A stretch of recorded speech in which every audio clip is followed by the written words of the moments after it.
Hello everyone, मैं आपका राघव क्रांति। कुछ चीज़ों को जानने के टाइम बहुत गुस्सा आता है, क्योंकि हर भारतीय को गुस्सा आना चाहिए, तभी उनके अंदर देशभक्ति है या नहीं है, इस विषय को हम समझ सकते हैं।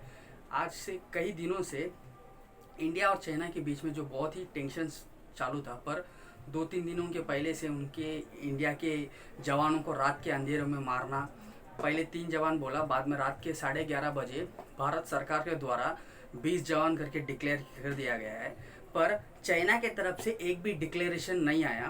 पर इन सभी चीज़ों को थोड़ा यहाँ पे चाइना के डिक्लेरेशन को रोक कर और एक विषय देखेंगे तो भारत के कई पॉलिटिशियंस डर्टी पॉलिटिक्स करने चालू कर दिए। ज़्यादा करके कुछ ऐसे, पर्टिकुलरली एक बात बोलूँ तो राहुल गांधी जी ने जब 1962 में उनके दादाजी ने जो किया हुआ गलती को अभी तक भारत नहीं सुधार पा रहा है, उस गलती को छोड़कर अभी नरेंद्र मोदी जो गलती यानी उनके रूलिंग पे भी जो मिस्टेक हुआ है उसे बहुत बड़ा चढ़ा कर बोल रहे हैं। तो इसके कारण क्या होगा कि इनके पॉलिटिक्स के, इनके डर्टी पॉलिटिक्स के कारण, और जो जो कम्युनिस्ट मीडिया है, जो लेफ्टिस्ट आइडियोलॉजी की जो मीडिया जो है, तो वो मीडिया के लोग और साथ ही साथ कुछ लेफ्टिस्ट आइडियोलॉजी के लोग जो एक्टर्स है, उन लोग क्या बोल रहे हैं कि भारत, अगर वही भारत के खिलाफ अगर पाकिस्तान होता तो अभी तक जंग हो जाती, पाकिस्तान के अंदर घुसकर मार देते थे। ये तो चाइना है ना, इसके लिए डर गया है भारत। ये यथार्थ ये है कि इंडिया से अगर हम देखेंगे चाइना का, तो चाइना और इंडिया बराबर ही आती है, फोर्स में, मिलिट्री में, सब कुछ में। पर एक चीज़ में अगर इंडिया पीछे है तो इकोनॉमिक में, जीडीपी में पीछे है, डेवलपमेंट में पीछे है। तो वही डेवलपमेंट अभी करते आ रहे हैं भारत। तो लास्ट वीडियो में मैंने ये बात कहते, लास्ट 3-4 वीडियो इसके ऊपर मैं बनाया हूँ, जिन्होंने उस वीडियो को नहीं देखा जरूर जाके देखिए। तो इस टाइम पे यानी ये जो प्रॉब्लम ज़्यादा हुआ था, उसके बाद में इंडिया ने 11,000 मजदूरों को झारखंड से लेकर जाकर वहाँ पे रोड काम कंटिन्यूस रखा है। तो ये रोड काम का अगर बात करेंगे तो कुछ अभी बराबर यानी 14 पेट्रोल पॉइंट से 8 किलोमीटर दूर पे पहला हमारा इंडिया का रोड था।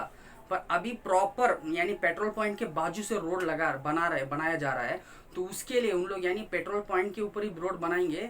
तो हमारे इंडिया के फोर्स आज भी अगर देखेंगे तो उन लोग गाड़ी यानी चाइना के लोग सीधा, चाइना के मिलिट्री वाले डायरेक्ट गाड़ी लेकर पेट्रोल पॉइंट में आ जाते हैं। उन लोग पेट्रोलिंग ही डायरेक्ट गाड़ी से करते हैं, पर हम लोग चल कर करते हैं। यानी एक हफ्ते में एक बार भी मुश्किल से वो जगह में पेट्रोल, यानी सरहद में सुरक्षा कैसी है, कौन है, क्या है, कोई आ गया क्या, कोई चले गया क्या, कौन क्या कर रहा है, इस चीज़ों को ध्यान देने के लिए हमारी सेना जो घूमती यानी जाती है, तो उसे पेट्रोल कहते हैं।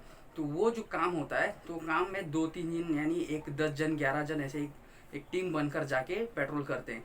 पर ये जो करने वाली जो जगह है गालवान वैली, ये बहुत ही ज़्यादा ऊंचाइयों पे है। और ये अगर हम देखेंगे तो 15,000-16,000 हाइट पे है, यानी सी लिंक से ज़्यादा इतना हाइट पे है। और इधर अगर छोटी सी अगर खरोच भी लग गया तो वो बहुत बड़ा फोड़ी बन सकता है।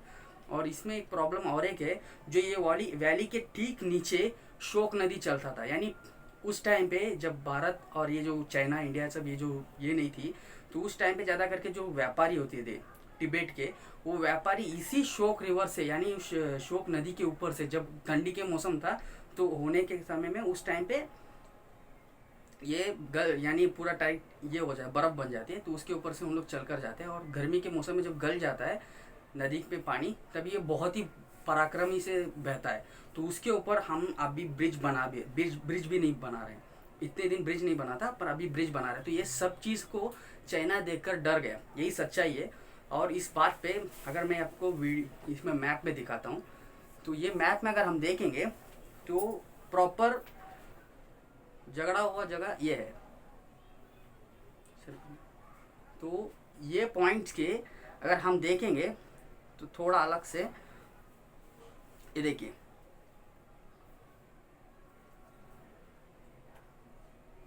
ये जो शोक वैली रोड जो लिखा है ना, शोक रिवर वैली का रोड, तो वो असली रोड है, पहला वाला।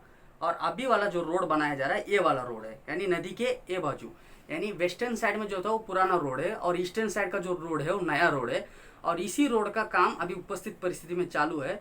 तो ये अगर देखेंगे तो ये नदी का, और एक नदी जो अभी वही अक्साई चीन से आने वाला ये रिवर अभी चाइना ऑक्यूपाइड के प्लेस से आ रही है।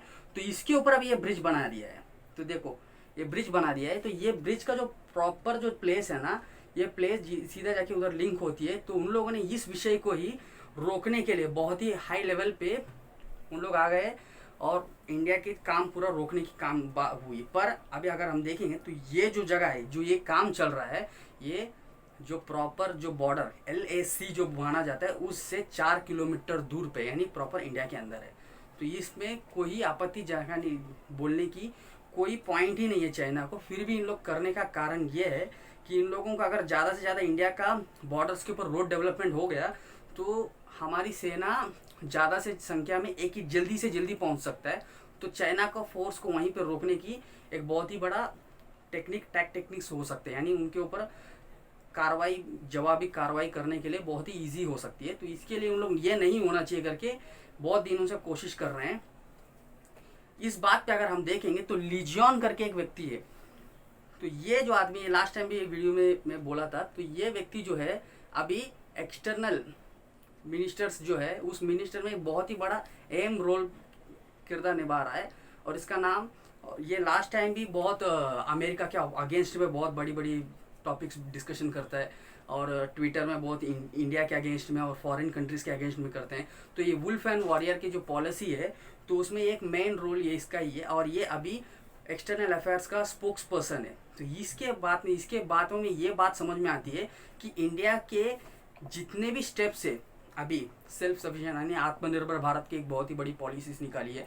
तो ये सभी चीज़ों को देखेंगे तो चाइना को बहुत ही यानी कुछ ही नहीं है। यानी अगर देखेंगे तो सेल्फ सफिशिएंस बोलेंगे तो चाइना का प्रोडक्ट्स इंडिया में नहीं आएगा। दूसरा, इंडिया के और चाइना के बॉर्डर्स के ऊपर डेवलपमेंट करेंगे तो जो चाइना का जो प्लान है यानी दूसरे देशों को कब्जा करने की जो ज़मीनों को कब्जा करने की जो आइडिया है वो आइडिया आगे नहीं बन सकता है।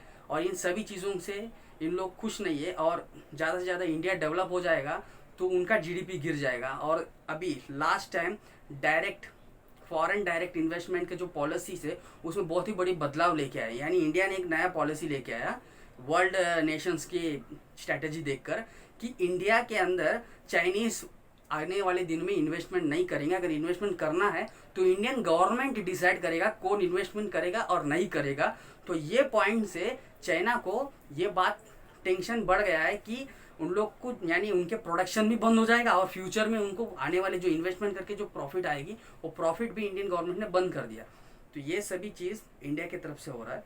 तो इस विषय सब अगर बोलेंगे ना तो अगर इंडिया के जो बहुत सारे लेफ्टिस्ट आइडियोलॉजी के जो लोग हैं तो वो लोग बोलेंगे कि नहीं नहीं ये सब जो नहीं है, तू क्या करता था पाकिस्तान के, अगर पाकिस्तान भारत के ऊपर आता तो जंग हो जाता, चाइना है इसके लिए धूम मोड़ के बैठा है।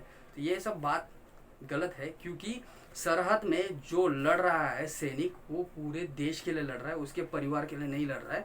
अगर वो आएगा चीनी बंदूक उठाकर सेना तो ये बात याद रख लो, तुम चाइना के सपोर्टर हो या नहीं वो सब नहीं देखे, वो पहला तुमको भी गोली चला सकता है। तो ये बात ध्यान रखिए। और साथ ही साथ कुछ लोगों को अगर ये बात पूछेंगे तो इंडिया क्या कर रहा है करके कुछ लोग ये बात पूछते हैं। इंडिया बहुत काम कर रहा है, ताइवान को डायरेक्टली सपोर्ट किया। बीजेपी के एमपीज को ताइवान के जो प्रेसिडेंट ने जब रीरूलिंग में आया था तो उन्होंने प्रमाण स्वीकार किया था। तो उसमें वो बहुत ही बड़ी इंडिया ने 45 कंट्रीज़ में एक कंट्री इंडिया भी था।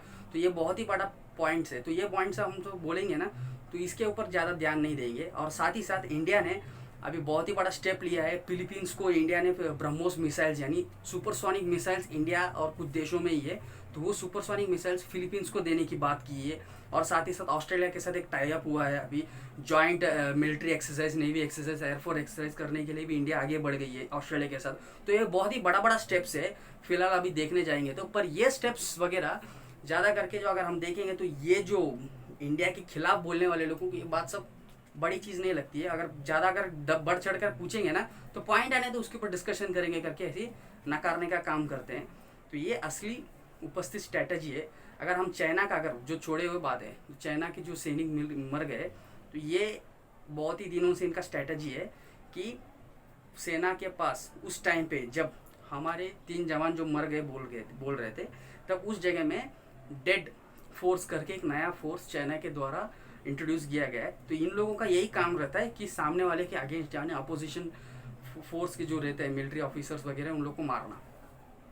और उन लोग ने पहले से पत्थर वगैरह सब गोनियों में भर के रखा था, और साथ ही साथ लकड़ियों के ऊपर जो बॉर्डर्स में यूज़ करते तार, उस तार पे एक साइड से एक मतलब नोकीला होती है लोखंड का टुकड़ा, तो वो नोकीला उस चीज़ को लकड़ी के ऊपर बांध कर उससे मारना, और पीछे से वार किया है इन्होंने।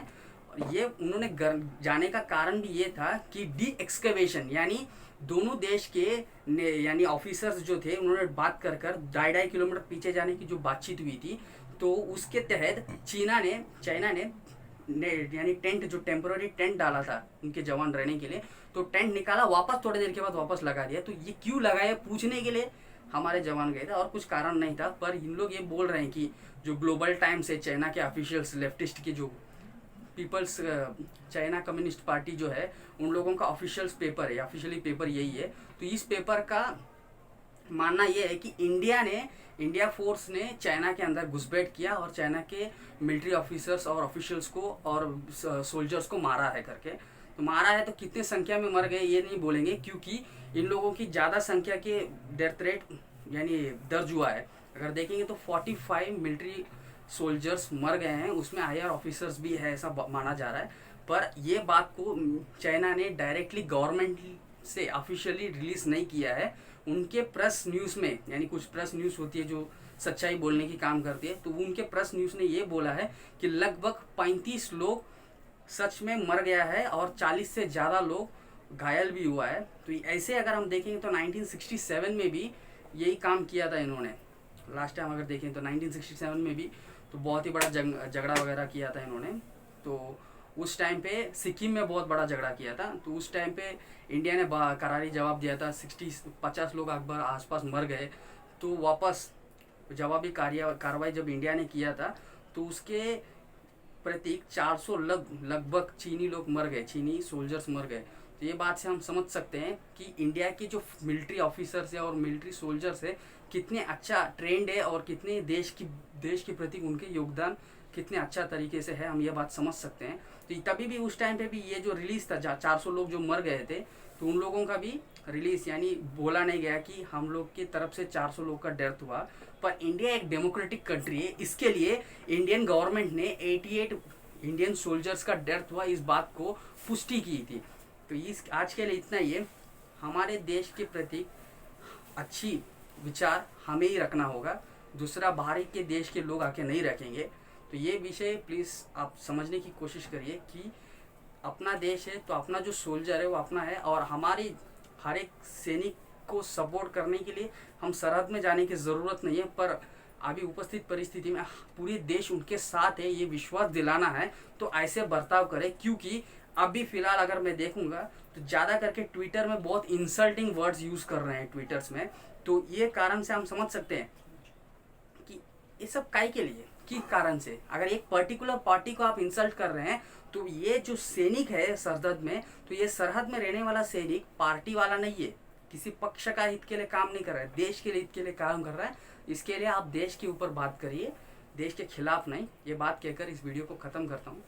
इस वीडियो को ज़्यादा से ज़्यादा आपके फ्रेंड्स के साथ शेयर करिए, और साथ ही साथ अपने चैनल को सब्सक्राइब करिए। इस वीडियो को लाइक और डिसलाइक करिए, जो भी आप जो गलती है वो सुधार सकता हूँ। और साथ ही साथ कमेंट करिए, आपका विचार भी इधर होना चाहिए, ऐसा मेरा मानना है।